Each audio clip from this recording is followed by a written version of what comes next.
ਭਾਰਤ ਸਰਕਾਰ ਨੇ ਜਿਹੜੇ ਫਾਰਮ ਲਾਜ਼ ਸਾਰੇ ਰਿਪੀਲ ਕੀਤੇ ਆ ਤਿੰਨੋਂ ਦੇ ਤਿੰਨੋਂ, ਉਹ ਜਾਣ ਕੇ ਸਾਨੂੰ ਬਹੁਤ ਜ਼ਿਆਦਾ ਖੁਸ਼ੀ ਹੋਈ। 19 ਨਵੰਬਰ ਨੂੰ ਜਦੋਂ ਪ੍ਰਧਾਨ ਮੰਤਰੀ ਨਰਿੰਦਰ ਮੋਦੀ ਜੀ ਨੇ ਸ਼੍ਰੀ ਗੁਰੂ ਨਾਨਕ ਦੇਵ ਜੀ ਦੇ ਪ੍ਰਕਾਸ਼ ਪੁਰਬ ਦੇ ਪਾਵਨ ਮੌਕੇ ਤੇ 3 ਖੇਤੀ ਕਾਨੂੰਨਾਂ ਨੂੰ ਵਾਪਸ ਲੈਣ ਦਾ ਐਲਾਨ ਕੀਤਾ।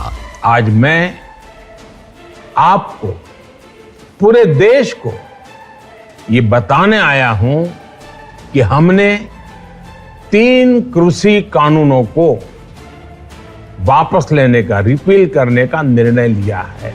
ਚਾਰੇ ਪਾਸੇ ਜਸ਼ਨ ਦਾ ਮਾਹੌਲ ਬਣ ਗਿਆ। ਬਹੁਤ ਵੱਡੀ ਗਿਣਤੀ ਦੇ ਵਿੱਚ ਵਿਦਿਆਰਥੀਆਂ ਨੇ ਮੋਦੀ ਸਰਕਾਰ ਦੇ ਇਸ ਸ਼ਲਾਘਾਯੋਗ ਫੈਸਲੇ ਦਾ ਸਵਾਗਤ ਕੀਤਾ।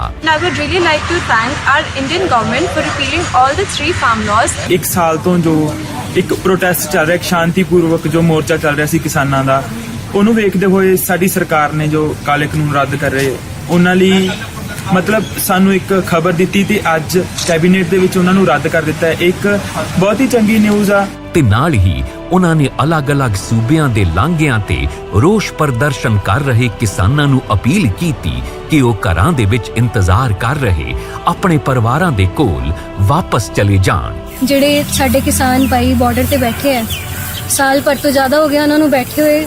ਮੈਂ ਇਹ ਕਹਿਣਾ ਚਾਹੁੰਦੀ ਹਾਂ ਵੀ ਅੱਜ ਉਹਨਾਂ ਦੀ ਗੁਰਪੁਰਬ ਵਾਲੇ ਦਿਨ ਆਪਣੇ ਕਿਸਾਨ ਭਾਈ ਵਾਪਸ ਘਰ ਵੀ ਜਾਣ, ਉਹਦੀ ਫੈਮਿਲੀ ਦਾ ਵੀ, ਆਦੇ ਬਾਲ ਬੱਚਿਆਂ ਦਾ ਜਿਨ੍ਹਾਂ ਨੂੰ ਛੱਡੇ ਬਹੁਤ ਦੇਰ ਹੋ ਚੁੱਕੀ ਹੈ, ਉਹਨਾਂ ਦਾ ਵੀ ਧਿਆਨ ਰੱਖਣ। I would really like to appeal finally to all my farmer brothers to retreat to their places, as it has been such a long time, more than a year, that they have not seen their families or children for that matter.